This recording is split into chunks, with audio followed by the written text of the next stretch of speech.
So you have to get your body working in balance, because if one thing is messed up, it's going to cause other problems.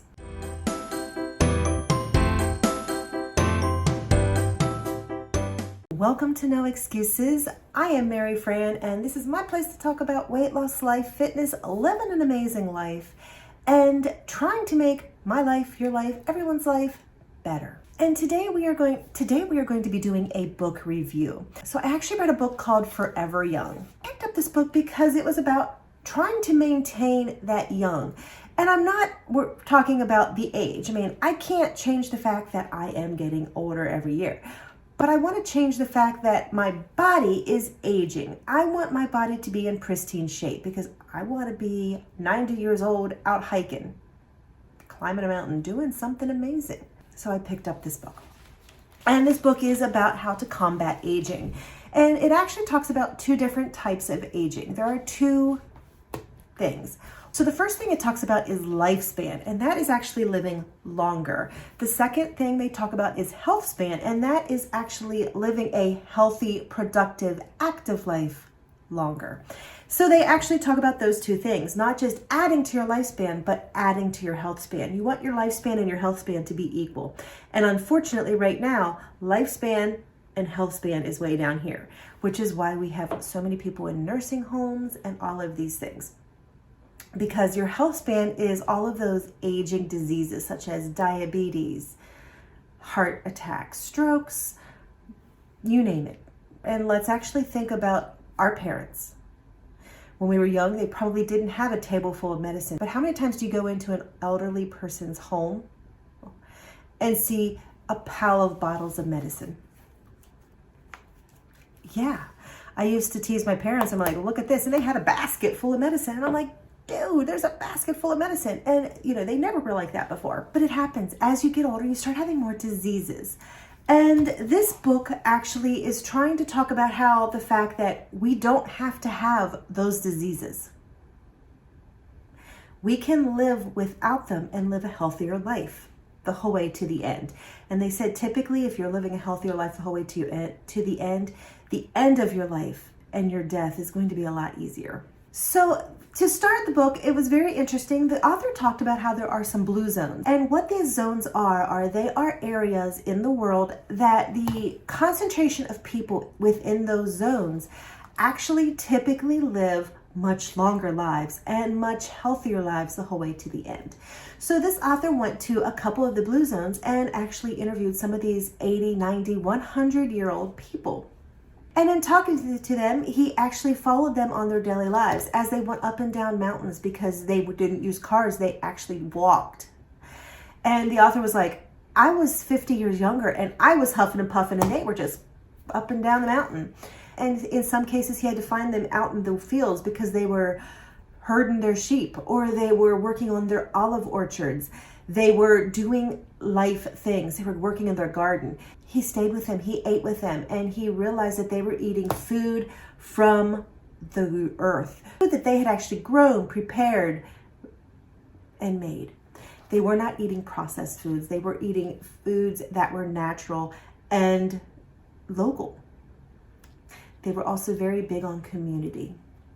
And he talked about it. And so his eyes were kind of open to the lifestyle that these people were living.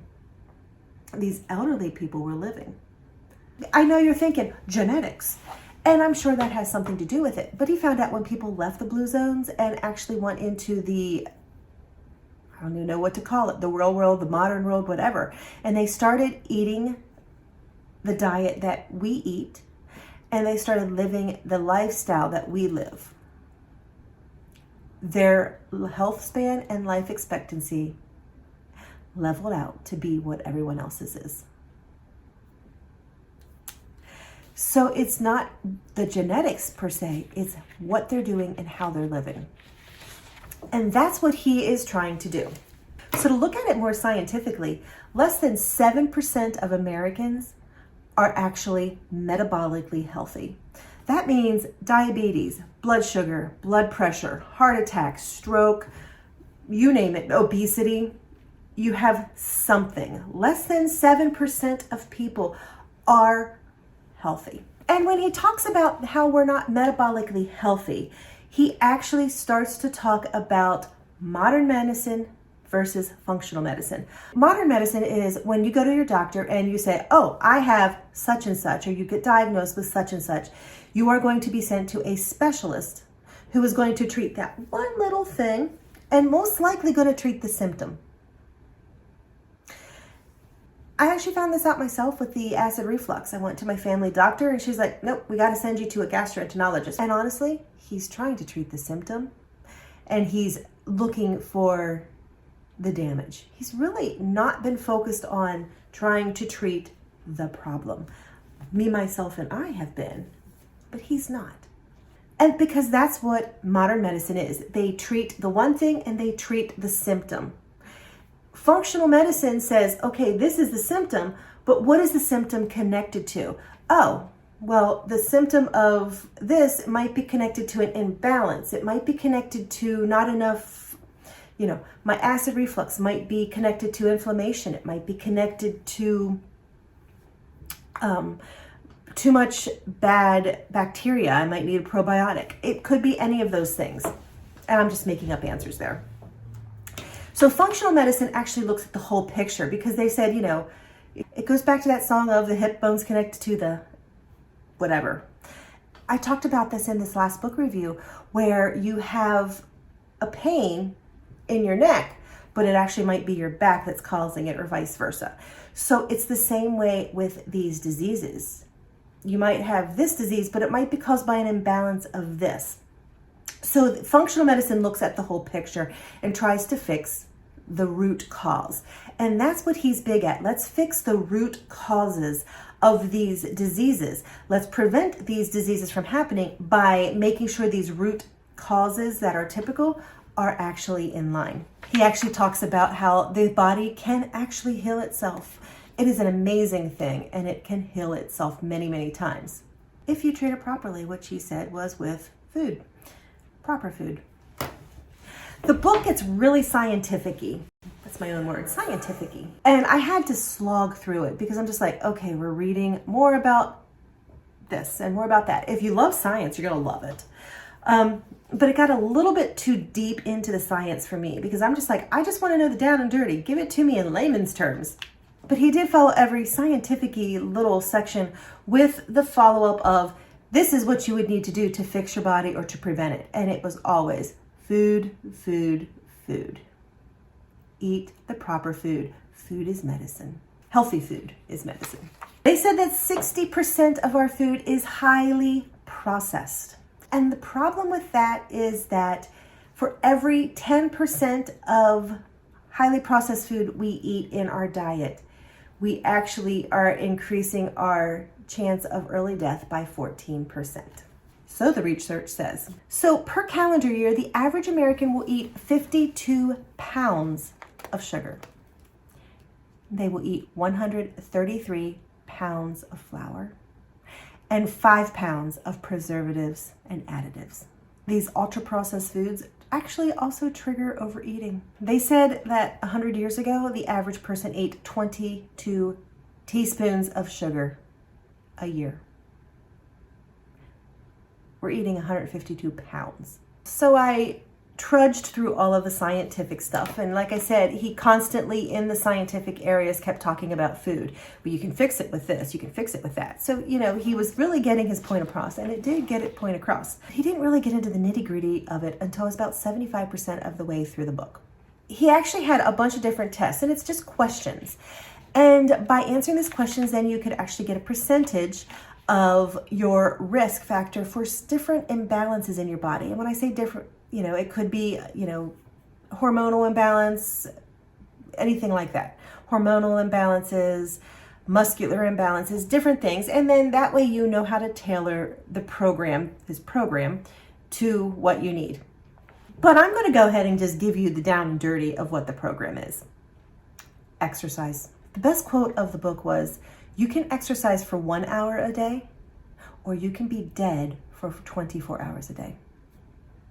How true is that? And then at a different point in the book, they talked about how 40% of heart disease would be preventable with stuff like exercise and food. They said that walking even 20 minutes a day decreases your risk for cancer, diabetes, heart disease, blood sugar, blood pressure, the whole 9 yards. So yes, walk and exercise. They talked a lot about connecting to friends and family and loved ones. They said that sense of community is a huge part of life, and it's a huge part of overall happiness and health. They talked about stress, how you want to reduce your stress. And they talked about eating right. He talked about different, more out there things, such as heat therapy. Saunas, hey, I'm all in for that. Cold therapy, ice plunges, light therapy, hyperbolic oxygen chambers, and all kinds of other crazy off the wall things. Like they're even saying, he even says that there's proof that metformin helps increase the health and lifespan. I don't know about that one. So there was a lot of crazy things out there. And I'm not saying that they don't work, but I'm just saying they're a little bit out there for me. He also lists a lot of supplements, and some of them are really normal, like the D3 and the omega-3. But a lot of them were things that I had never heard of and that were just kind of out there. Take it, use it. You know, my thought is take it, use what you want. Throw the rest away. And he talked about eating. As I said, he said eating is medicine. Food is your medicine. Food is what is going to heal your body. Food is what is going to keep your body functional and healthy.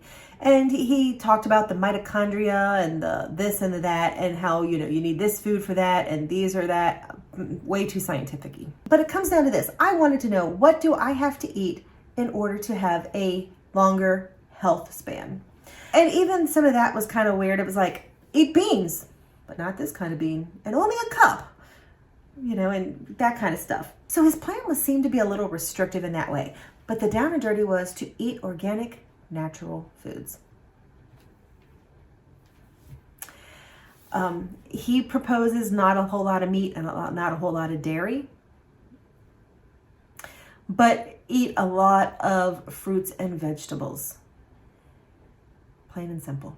Get away from your processed foods. He also says to sleep a lot.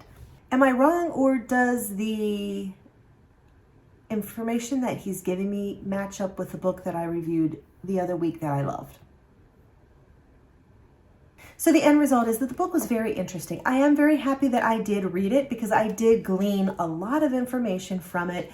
It actually went very, very well with the book that I read last week, because it actually gave me a little bit more in depth about some stuff, but it was way too scientific-y. There's my word again.